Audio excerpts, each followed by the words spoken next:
കാട്ടിൽ സന്തോഷവതിയായ ഒരു കുഞ്ഞിക്കിളി ഉണ്ടായിരുന്നു. അങ്ങനെ ഇരിക്കെയാണ് ആ കുഞ്ഞിക്കിളി മുട്ടകളിട്ടത്. ആ മുട്ടകൾ സംരക്ഷിക്കുക എന്നതായിരുന്നു അവളുടെ ഏറ്റവും വലിയ ലക്ഷ്യം. ഒരു ദിവസം കുഞ്ഞിക്കിളി ഭക്ഷണം തേടി കാട്ടിലേക്ക് പറന്നു. ഇതെല്ലാം ആ ദുഷ്ടനായ പാമ്പ് നോക്കി നിൽക്കുന്നുണ്ടായിരുന്നു. കുഞ്ഞിക്കിളി ഭക്ഷണം തേടി പോയ സമയം നോക്കി കുഞ്ഞിക്കിളിയുടെ കൂടിനരികേക്ക് ആ പാമ്പെത്തി.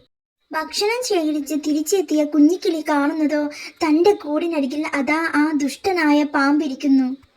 ഇത് കണ്ട കുഞ്ഞിക്കിളി കരഞ്ഞുകൊണ്ട് തന്റെ കൂട്ടുകാരെ വിളിക്കുന്നു. കുഞ്ഞിക്കിളിയുടെ കരച്ചിൽ കേട്ട് കൂട്ടുകാരെല്ലാം പറന്നു വന്നു. അവരെല്ലാവരും ചേർന്ന് ആ ദുഷ്ടനായ പാമ്പിനെ ആക്രമിക്കാൻ ശ്രമിച്ചു. ഇത് പേടിച്ച് ആ ദുഷ്ടനായ പാമ്പ് അവിടെ നിന്ന് ഇഴഞ്ഞുപോയി. ഇത് കണ്ട കുഞ്ഞിക്കിളിക്ക് വളരെയധികം സന്തോഷമായി. കുഞ്ഞിക്കിളി കൂട്ടുകാരോടെല്ലാം നന്ദി പറഞ്ഞ് തന്റെ കൂടിനരികിലേക്ക് പറന്നുപോയി.